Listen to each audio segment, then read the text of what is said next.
l'épisode s'ouvre dans une atmosphère pesante, marquée par les conséquences physiques et psychologiques de l'agression brutale, subie par le commandant Robles. Ce dernier, figure de force et de résilience, apparaît ici vulnérable.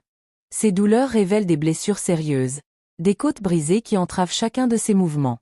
Cette attaque n'est pas un incident isolé, mais le résultat d'une machination orchestrée par Valdivia et le commandant, visant à neutraliser celui qui représente le plus grand obstacle à leurs intérêts illicites. Malgré la douleur fulgurante, l'esprit du commandant reste combatif.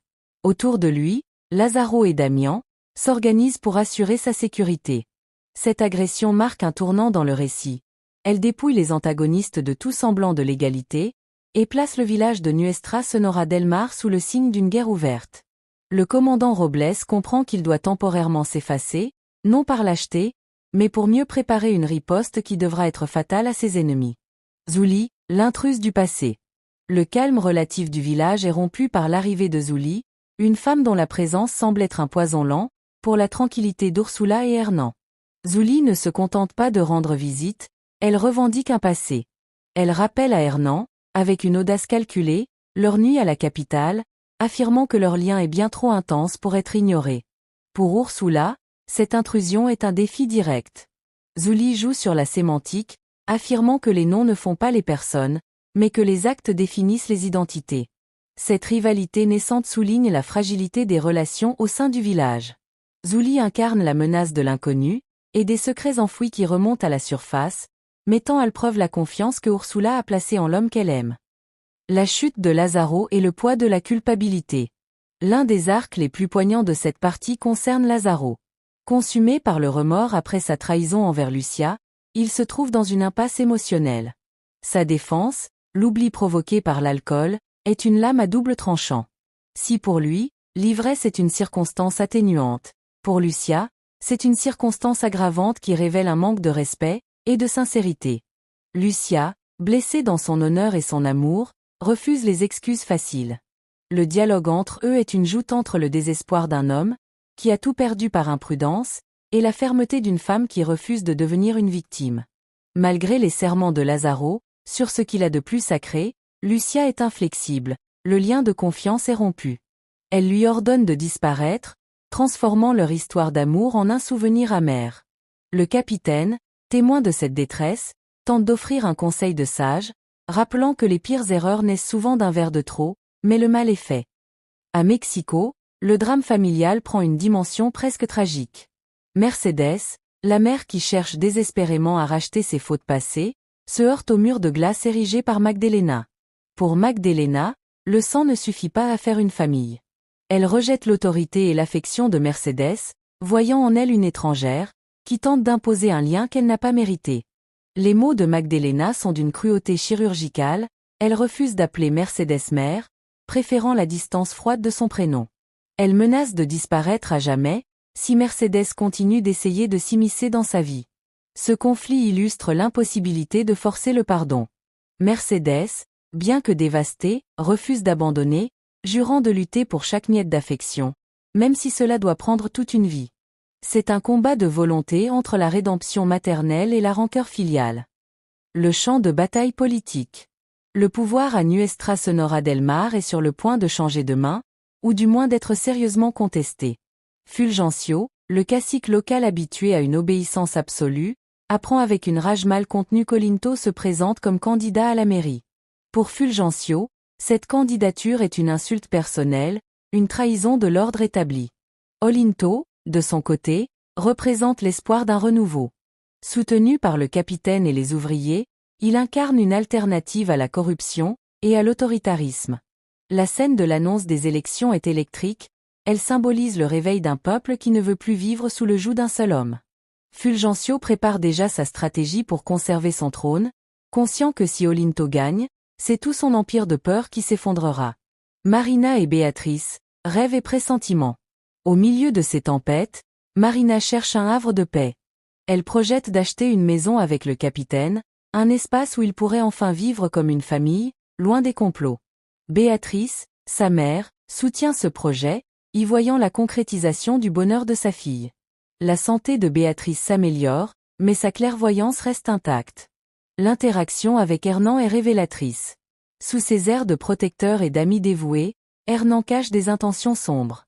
Béatrice, malgré sa faiblesse physique, perçoit la noirceur de cet homme. Elle le qualifie intérieurement de canaille, et sent le danger qu'il représente pour Marina.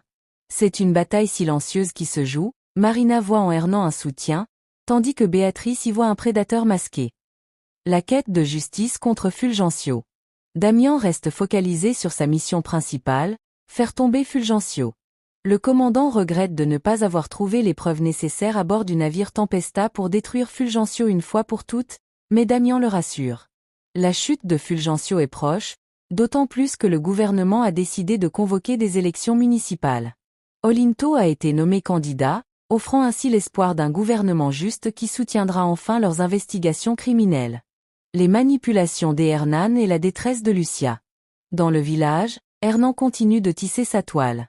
Il tente de redorer son blason auprès de Marina et de sa famille en se faisant passer pour un homme d'affaires honnête, niant toute implication dans des commerces illégaux. Cependant, sa duplicité est évidente pour ceux qui connaissent sa véritable nature. Parallèlement, la situation de Lucia et Lazaro s'aggrave. Lazaro, désespéré, supplie Lucia de lui pardonner sa trahison, arguant qu'il n'est jamais trop tard pour sauver leur amour. Mais pour Lucia, le mal est fait. La trahison restera toujours entre eux, et elle ne peut concevoir un avenir avec lui. Cette rupture est exacerbée par les tensions autour de l'enfant à naître. Fulgencio, dans son arrogance habituelle, refuse de reconnaître officiellement Lazaro comme son fils pour le moment, bien qu'il sache que Lazaro et le futur petit-fils portent son sang. Son seul objectif est de garder le contrôle sur ses affaires et s'aligner. Conflit et dilemme de Rebecca et José. Le personnage de Rebecca est au centre de tensions sentimentales. Après un petit accident où elle se tord la cheville, elle est secourue par Osso, dont la force physique et la noblesse de cœur ne la laissent pas indifférente. Cependant, elle lutte contre ses propres démons et son désir de liberté. José, quant à lui, est encouragé par ses amis à ne pas laisser s'échapper le bonheur. On lui conseille de renoncer à sa vie de célibataire endurci pour s'engager avec Rebecca, car la liberté sans amour finit souvent par devenir synonyme de solitude. La jalousie de José face aux autres prétendants de Rebecca montre que ses sentiments sont profonds et sincères. Mexico, Mercedes face à l'abîme. À Mexico, Mercedes est plongée dans une profonde détresse. Elle se sent de plus en plus éloignée de sa fille Magdalena et craint de l'avoir perdue pour toujours. Ses problèmes financiers dans ses entreprises espagnoles ne font qu'ajouter à son fardeau. Dans un moment de vulnérabilité, elle réalise qu'elle doit démontrer à Magdalena qu'elle est prête à changer et à accepter ses erreurs passées pour espérer une réconciliation. C'est un chemin de rédemption difficile, marqué par la peur constante de l'échec. Le chantage cruel d'Estercita.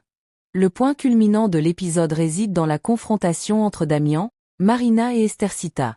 Alors que Damian et Marina célèbrent leur amour et leur projet d'acheter une maison pour y vivre avec Béatrice, Estercita vient briser leur bonheur. Dans un retournement de situation machiavélique, elle annonce qu'elle accepte de divorcer de Damian. Cependant, ce n'est pas un acte de générosité, mais le début d'un chantage odieux. Estercita affirme avoir obtenu un poste de travail en Espagne, et compte emmener leur fils avec elle. Elle présente des documents officiels montrant qu'elle a déjà entamé des démarches judiciaires pour obtenir la garde exclusive, arguant que l'entreprise qui l'emploie soutiendra l'éducation de l'enfant. Damian est dévasté, il ne peut supporter l'idée de perdre son fils.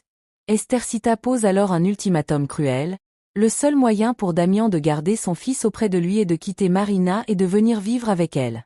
C'est un coup terrible porté au couple, plaçant Damian devant un choix impossible entre la femme qu'il aime et l'enfant qu'il chérit. Les manœuvres de l'ombre. En coulisses, les forces de l'ombre s'organisent. Un chef d'organisation criminelle prévoit de quitter le pays temporairement pour se faire oublier après la mort d'un banquier et l'arrestation d'un de ses complices.